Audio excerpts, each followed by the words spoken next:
जिंदाबाद जिंदाबाद जिंदाबाद इनकलाब जिंदाबाद जिंदाबाद जिंदाबाद Abdul long live Afsa long live Afsa long live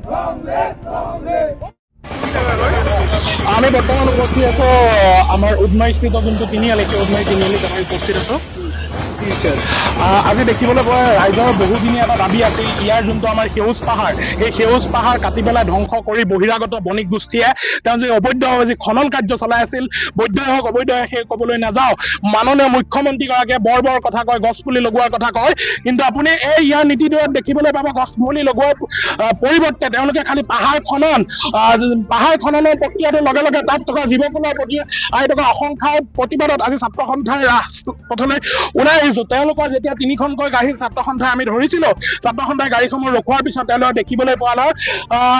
অত্যন্ত বিসংগতিপূৰ্ণভাৱে তেওঁলোকে গাড়ীসমূহ চলাই আছে এই ৰাস্তাটোত চলিব লাগিছিল কিমান বহনক্ষম আৰু তেওঁলোকৰ গাড়ীসমূহ দেখিবলৈ পাব কিমান বহনক্ষম তেওঁলোকে চলাই আছে পাথৰসমূহ ওলাই আছে সেই পাথৰসমূহক ভগৱানে কিবা নকৰক ইয়াৰ ছাত্ৰ ছাত্ৰী অহা যোৱা কৰি থাকে 2-3খন স্কুলৰ ছাত্ৰ ছাত্ৰী ৰাইজ অহা যোৱা কৰি থাকে ভগৱানে নকৰক কিবা এটা কৰি যদি এটা পাথৰ কাৰোবাৰ গাত পৰে তাৰ কাৰণে দায়ী কোন হ'ব প্ৰশাসন হ'ব নে এই বহিৰাগত বণিক গোষ্ঠীটো হ'ব দ্বিতীয় কথা তেওঁলোকে যোনসমূহ গাড়ী ব্যৱহাৰ কৰি আছে ইয়াত টিপিটো বিসংগতি দেখিবলৈ পোৱা হৈছে বন বিভাগক জনাইছিলো কিন্তু বন বিভাগৰ মানুহ এতিয়ালৈকে আহি নাপালে টিপিৰ প্ৰতি চালানত তেওঁলোকৰ বিসংগতি দেখিবলৈ পাইছে এইটো আজিৰ ঘটনা নহয় এইটো অতীতৰ পৰা তেওঁলোকৰ 2 নম্বৰী কাৰবাৰটো চলি আছে আজি আমি স্বচক্ষুৰে দেখিলো গতিকে প্ৰশাসন আহক এই গাড়ীসমূহৰ বিহিত ব্যৱস্থা গ্ৰহণ কৰক আৰু এই বহিৰাগত বণিক গোষ্ঠীটো কিন্তু অতি শীঘ্ৰে ইয়াৰ পৰা বন্ধ হ'ব লাগিব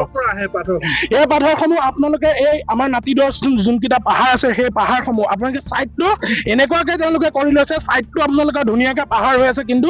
মাছটো খোকোলা কৰি পেলাই আগ্নেয়গিৰি যেনেকৈ হয় মাছখিনি খোকোলা পৰি যায় তেনেধৰণে কৰিবলৈ দেখিবলৈ পোৱা যায় কোনে কৰি আছে গোটেই কামটো এটা এটা বহিৰাগত হাৰিয়ানাৰ পৰা আহিছে তেওঁলোক বিহাৰৰ পৰা আহিছে কোনোবা দিল্লীৱালা আহিছে এই তেওঁলোকে আহি পেলাই এইবোৰ কাম কৰি আছে নামটো কি কয় নামসমূহ কোনোবা গান্ধী আছে কোনোবা জনৈক গুপ্তা আছে কোনোবা জনৈক আগৰৱাল আছে তেওঁলোকৰ কিন্তু মই মাতলে নচলিব থলুৱাৰ এখন অসম থলুৱা ৰাইজৰ অসম গতিকে ইয়াত কেৱল মাত্ৰ অসমীয়া তেওঁলোকৰ দপদপনি নচলিব বন্ধ কৰিছে ভাল পাইছো আমি ৰাইজে ভাল পাইছো পৰিৱেশৰ পৰি তেওঁলোকৰ কিছু বাধা আহি পৰিছিল তেওঁলোক ভাল পাইছো বন্ধ কৰিছে কিন্তু এই যোনটো জনৈক গান্ধী নামৰ যোনটো পাহাৰৰ তেওঁলোকে খনন চলাই আছে তেওঁৰ পাহাৰটো কিয় বন্ধ কৰিবলৈ প্ৰশাসনৰ হাত সাহস নহল সেইটো আমাক কিন্তু উত্তৰ লাগে চৰকাৰী নিয়ম অনুসৰি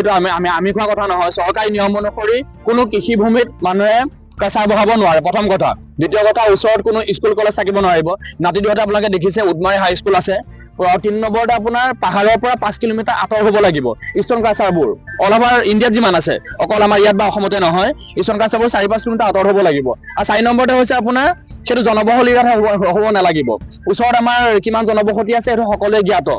সেইবোৰ বাধা নেওচিও তেওঁলোকে চৰকাৰী পক্ষক মেনেজ কৰি আজি পাহাৰ